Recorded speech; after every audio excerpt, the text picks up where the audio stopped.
Just minutes before our wedding, my fiancé said, "I want my ex to walk me down the aisle.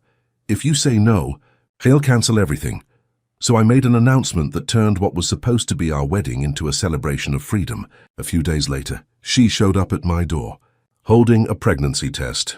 The guests were already seated, the music softly echoing through the hall, and I was minutes away from walking out when someone pulled me aside, the wedding coordinator looking nervous. "Ethan," she whispered, "your fiancé just asked to have someone named Mark added to the ceremony lineup. She says he's walking her down the aisle." Mark. Her ex. I felt the air leave my lungs. When I found Lila backstage, she was fixing her veil, pretending everything was fine. "Lila," I said quietly, "tell me that's not true." She looked at me, irritated. "It's not a big deal. I just want closure. Mark helped me become who I am. It's symbolic." "Symbolic?" I asked. "He's your ex, Lila, on our wedding day." That's when she snapped, her voice sharp enough to cut through the noise. "Ethan, I want Mark to walk me down the aisle. If you say no, I'll cancel the wedding." For a second, everything went silent, just that sentence hanging in the air. Something in me just shut off. I didn't yell. I didn't plead. I straightened my jacket, walked out alone, and said into the microphone, "Change of plans. There won't be a wedding today, but there will be a celebration of freedom." Ethan, 31 Memmi, had always believed that love wasn't about grand gestures, but quiet consistency. Lila, 29F, on the other hand, thrived on meaning. Every date, every milestone, every argument had to mean something. She was warm, magnetic, and impulsive in a way that drew people in. Ethan loved that about her. It made life with her unpredictable but never dull. They had been together for 3 years. They met volunteering at a local animal shelter, bonded over bad coffee, and somewhere between late-night talks and shared dreams, Ethan started to picture forever with her. When he proposed, she cried. Not quiet tears, but the kind that came with laughter and trembling hands. Lila obsessed over the playlist, the flowers, even the color of the table napkins. Ethan didn't care about any of that. He just wanted her to walk toward him, smiling. He never imagined she'd want someone else to walk beside her. That morning, everything seemed perfect. Sunlight streamed through the stained glass windows. He was nervous, happy, ready. Then came that one sentence from the coordinator. She wants her ex to walk her down the aisle. At first, he thought it was some misunderstanding. Maybe she meant a cousin, a friend, of anyone but Mark, but no. When he found her in the bridal room, veil pinned, lipstick trembling between breaths, he saw guilt flicker in her eyes before she spoke. "Ethan, I just thought it would be nice to close that chapter. Mark was a big part of my life before you. It's symbolic." Ethan blinked, the words refusing to land. "Symbolic?" he repeated, voice calm but hollow. "Lila, you invited him here today without telling me." She looked down, defensive. "I didn't think you'd understand. You're always so rational about everything. I get human, Lila. It's our wedding day, and you want your ex to walk you down the aisle." Her expression hardened. It was the same stubborn face he'd seen when she didn't get her way, but never like this. "You're making it a bigger deal than it is." "It's closure, Ethan, that's all." He realized they weren't on the same side anymore. "If that's what you need to be happy," he said quietly, "then I can't be the one waiting for you at the end of that aisle." Her eyes widened, the weight of his words finally settling between them. But before she could respond, before she could decide whether to plead or push, Ethan had already turned away. He walked toward the hall, hearing the music fade into whispers. Guests shifted, waiting for the ceremony to start. The officiant looked confused as Ethan took the microphone, his voice calm. Too calm. "Ladies and gentlemen, I have a small announcement." Every head turned. "There's been a change of plans. There won't be a wedding today." Gasps filled the room. Someone dropped a glass.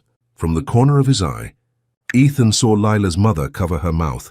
"But since everything is paid for," he continued, forcing a faint smile, "the food is still warm and the bar is open. I'd like to invite you all to stay, to celebrate something else, honesty, freedom, and knowing when to walk away before you lose yourself." The silence that followed was heavy. Then, from somewhere in the crowd, a single pair of hands began to clap. His best man, James. Others joined slowly, awkwardly, until the applause filled the hall. Ethan raised his glass of water, not champagne, and said softly, "To freedom." It wasn't the toast he had imagined giving that day, but somehow it felt truer than any vow he'd ever written. Behind him, Lila stood frozen at the edge of the stage, bouquet wilting in her hands. The music started again, softer this time, not a wedding march, but something else. Something like closure, and as Ethan stepped away from the altar that was never meant to be, he realized sometimes the bravest thing you can do isn't saying "I do," but knowing when not to. Then someone gasped, a chair scraped, and whispers started to ripple across the room. Lila stood frozen near the back, bouquet still in her hands, face pale. Her maid of honor reached out, but she shook her off. Ethan didn't look back at her. He couldn't. He kept his voice even, steady, the way you speak when the only thing holding you together is dignity. "Today is no longer a wedding," he said, glancing around the stunned faces. "But we can still raise our glasses, to truth, to freedom, and to the courage it takes to stop before you lose yourself." A few chuckles broke through the tension, uncertain and polite. Then, slowly, a single pair of hands began clapping.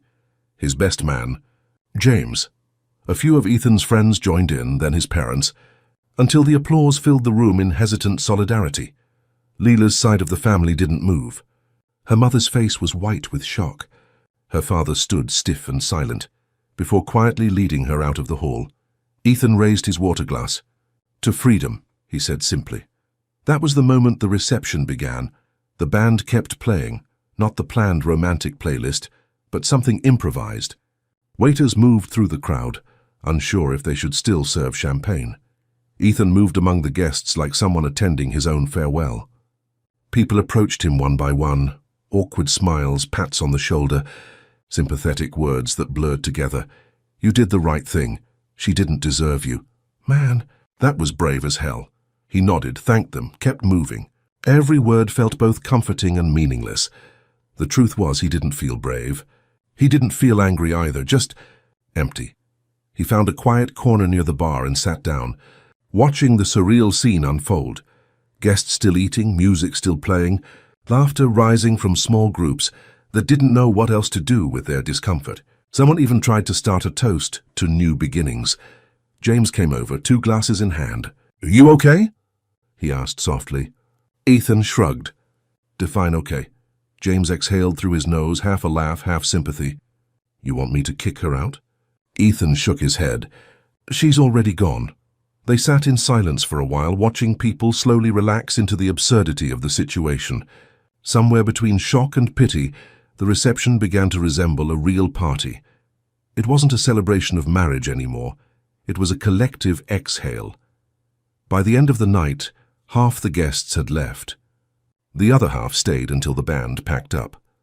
Ethan made sure everyone had a ride home, then walked out into the cool evening air. His tux jacket was undone, his tie loose. His reflection in the glass doors looked like a man who'd survived a storm he never saw coming.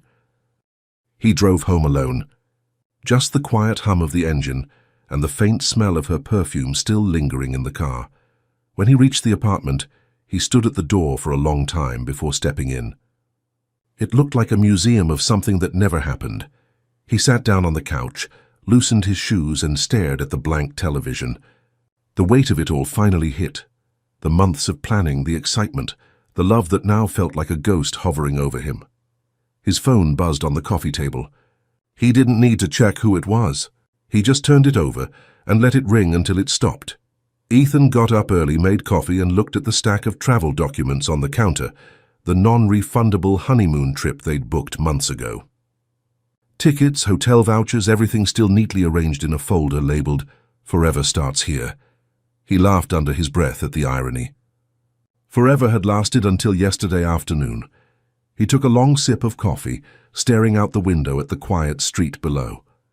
For the first time in years he had no plans, no promises to keep, no one waiting for him, and yet somewhere under the dull ache there was a flicker of relief. A strange kind of lightness that whispered, "You did the right thing." Later that day he called the travel agency. "Yes," he said, "I'd like to confirm the trip, just remove the second guest name." The agent hesitated. "You'll be traveling alone?" "Yeah," Ethan replied, voice steady. "Think of it as a solo honeymoon." When he hung up, he felt the smallest hint of a smile tug at his lips. He started packing that evening, folding shirts methodically, tossing the ring box into a drawer without looking at it. There were still messages from Lila, apologies, explanations, half-formed pleas, but he didn't open them. Not yet. Maybe not ever. The next morning he left for the airport before sunrise, suitcase rolling behind him, the sky still bruised with dawn. He didn't know what he'd find out there, maybe just a little peace. But for the first time in a long time, Ethan felt something close to hope. A week after the non-wedding, the apartment was finally starting to feel like his again. The flowers had wilted, the decorations were gone, and the silence was no longer heavy, just ordinary.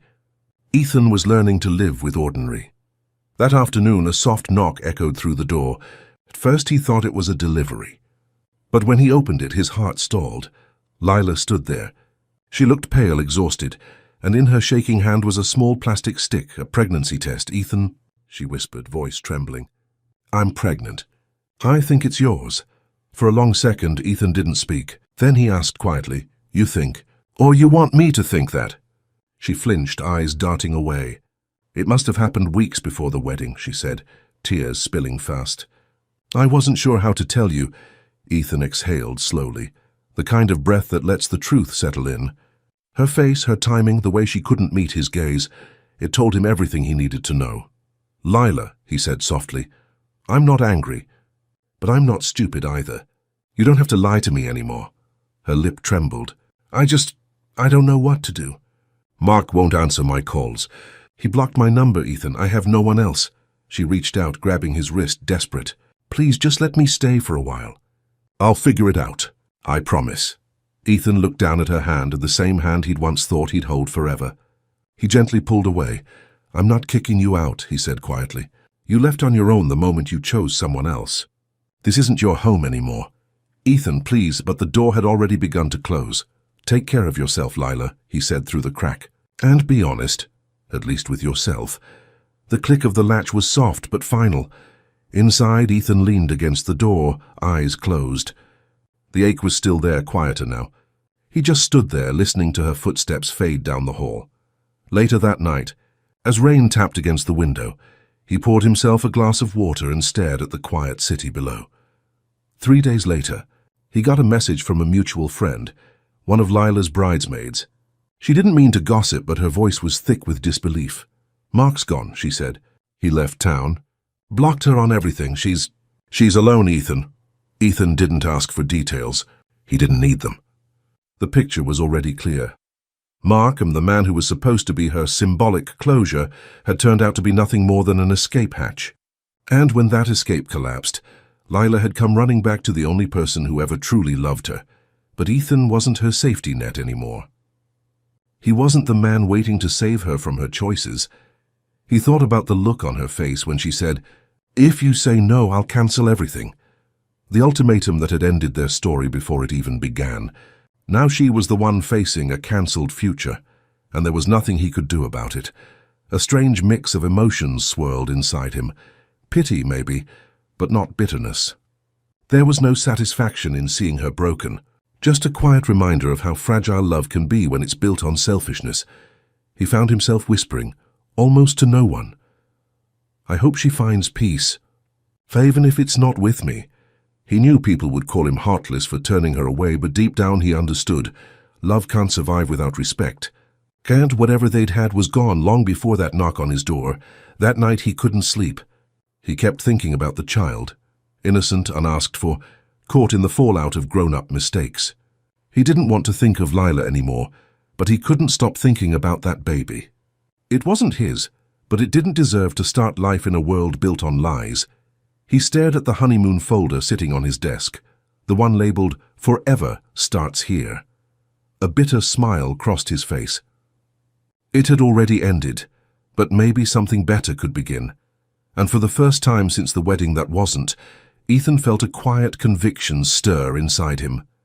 He couldn't fix what was broken between them, but maybe he could still do something good with what was left. The next morning, sunlight spilled across the table, landing on the open travel folder. 2 plane tickets, 1 hotel reservation in Bali, a perfect honeymoon for a marriage that had never begun. Ethan stared at it for a long time. He'd thought about using it, but the idea felt hollow. But after Lila's visit, the idea felt hollow. Running away didn't feel like healing anymore. He picked up the phone and called the travel agency. "I'd like to cancel my trip," he said. The agent hesitated. "I'm afraid the tickets are non-refundable, sir." "That's fine," Ethan replied. "Then I'll use what I plan to spend differently." He hung up, leaned back in his chair, and for the first time in weeks, felt a clear sense of purpose.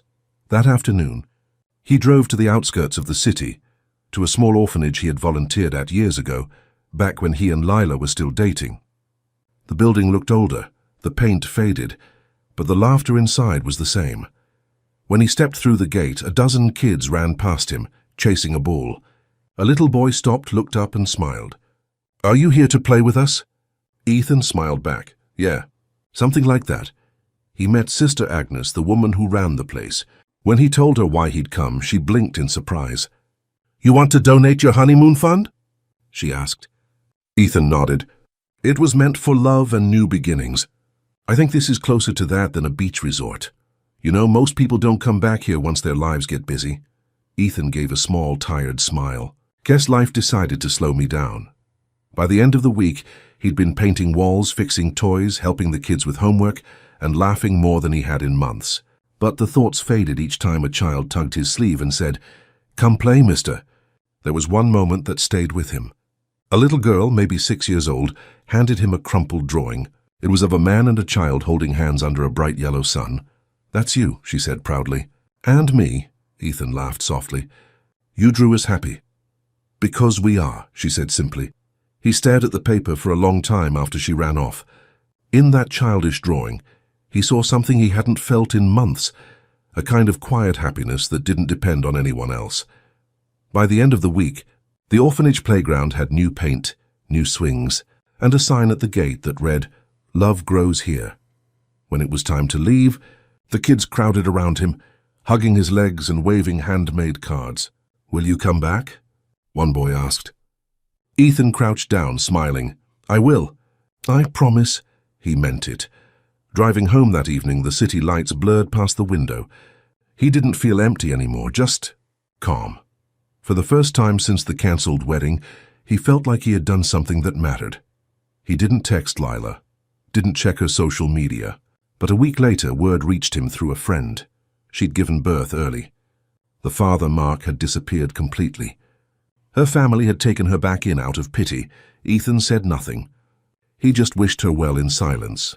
That night, he pinned the children's drawing, the one with the bright yellow sun, to his refrigerator door, a reminder that love wasn't about ceremonies but small, honest acts.